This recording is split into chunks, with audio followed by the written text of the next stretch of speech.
Do it again. Here now. So, hi, I'm here with Daniellle Houston, and I'm trying to answer my question, is it possible to combine the different cultural styles of acting? So the first question is, how did you become interested in this field? So basically, when I was in middle school, about seventh grade, we did a competition called Odyssey of the Mind. And they have it in some middle schools and some high schools. I don't think it's a college thing. But basically, you have two questions that you have to answer. One of them is a problem solving, like hands on, build a tower within 2 minutes or so with such supplies. So we did that one, and then we did another one that was like explain why the dinosaurs went extinct, and you have 6 minutes to do a skit that basically said this is our theory about why we think the dinosaurs went extinct. So you basically did like a 6 minute play, and that was really when I discovered acting, and I was like, what is this? And they were like, this is theater. So that was when I decided that I really liked acting. That's actually really cool. I wish they would do that in my school. They have them. I don't know how they determine which schools have them, but some of them do, some of them don't. But it's a lot of fun. The second question is, what are your main responsibilities? Ooh, like as a student or like as an actor? Let's just like do a combination. Combination. Okay.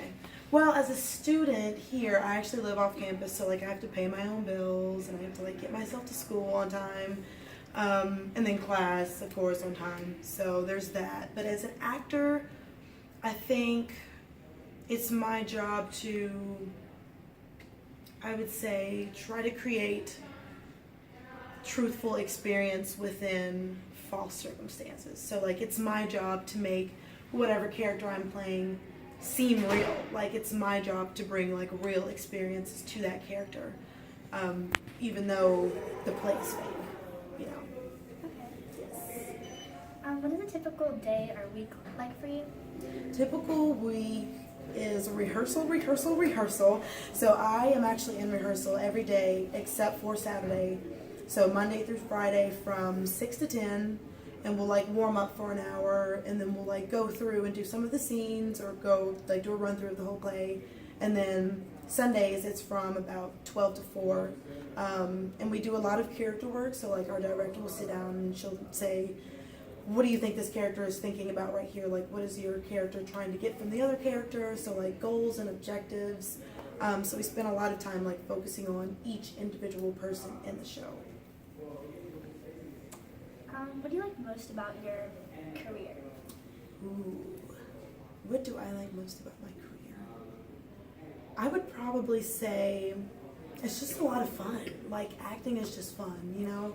And I think some people think it's like, oh, well, you're pretending, or oh, you're like basically lying to people. And it's like, not necessarily, but I just feel like it's just open. Like it's just a chance to like experience adventure without having to like actually put yourself in harm's way. So I'd probably just say the adventure of it is really fun. Okay. Yeah. What kind of problems do you deal with, and how do you go about trying to solve them? That's a good question.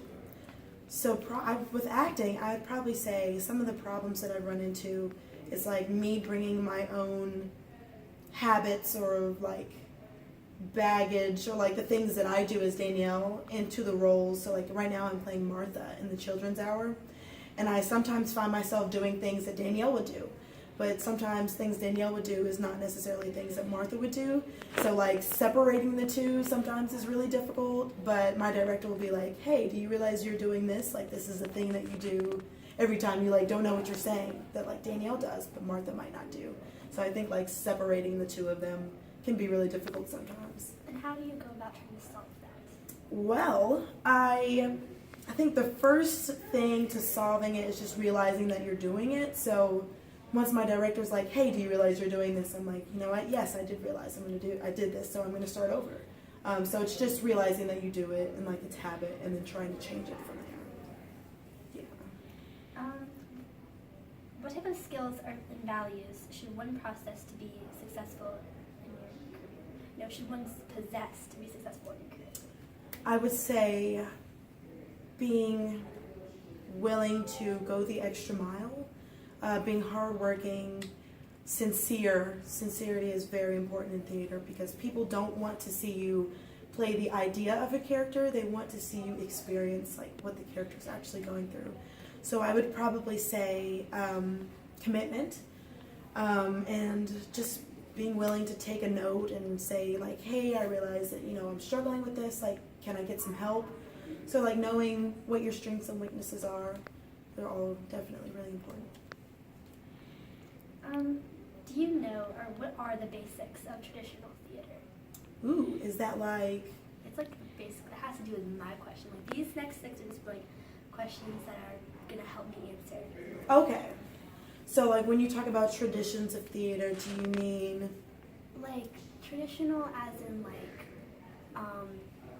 like what you normally will do, or like the traditional, like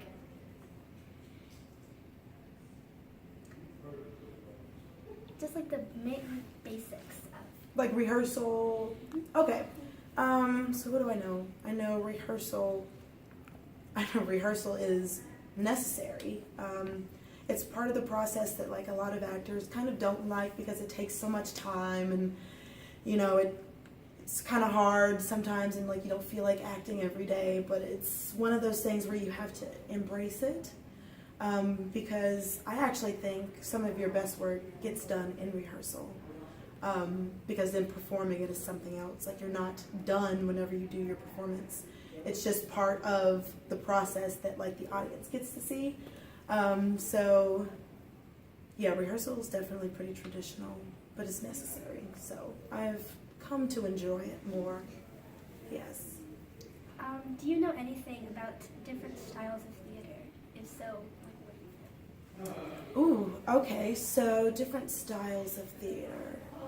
I actually went to China this past spring break, and we got to see some of their theater. And they have like a lot of really bright colors, like a lot of puppetry. Like their theater is more based on like not necessarily imitating real life, but like incorporating like all the elements of like fantasy and supernatural to like bring stories to life. So like they don't necessarily sit on stage and like talk like we do, but they have like puppets that imitate like maybe death or life or like superpowers. So I thought it was really cool to see that and just how different it is and the different ways they incorporate things that we see in everyday life, but in a different way. This is really cool. Yeah, it was super cool. I was like, what's going on? So many colors and like puppets, and they like fly people in, like they hang from the ceiling. So they do a lot of cool stuff. That was actually really cool to watch. So cool. They used a lot of acrobatics too, which is not something that we see a lot in our type of theater. But yeah, they love it. It was a lot of fun. Have you ever seen different styles of theater being combined? Ooh, let's see. Different styles of theater. I saw a production of actually The Little Mermaid that they did in Japan.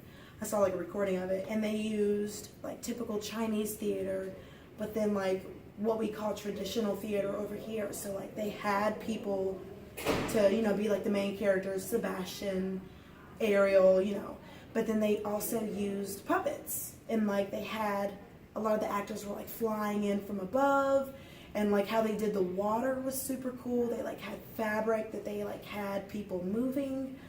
So it was really cool to see like the Chinese theater and then like what we know is like traditional American theater, but like in Japan. So like all three of those different influences was really cool to see. I think you can actually watch that online somewhere. I'll try to find that and send it to you. Yeah. Do you believe that mixing cultures is beneficial? I definitely think that's beneficial because I think that's how you learn, rather than like just reading about it in a textbook. I think that's how you get to like see and experience like almost like a worldview of what we know to be one way, but may not be a different way in other places. So like there's a production, it's called War Horse. It was on Broadway recently. So like they used a lot of like African puppetry. But like if they hadn't used African puppetry, you may not have had a giant walking horse that people could ride on stage. So I feel like you can get a lot of ideas when you see different types of theater. What are your thoughts on cultures combining? I think it just creates like a more colorful, like a more vibrant, beautiful picture. Because I think it's cool to have like, just American theater or just any one type of theater by itself, but like when you combine them, it like creates this whole new like work of art. And I think that would be really cool for people to experience. And have you ever studied any different cultures?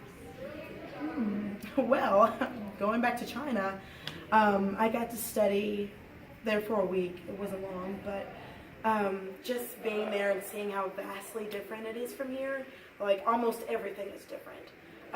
And like not even getting to like the theater part, but just the culture in general. It was so cool to see people like survive by different means. Like, you still have to eat, you still have to sleep, but like they don't have houses there, for example. They just have apartments that are like built really tall and like super high up to the sky. So their food is super different. Like it's just cool to see how other people like adapt to surviving.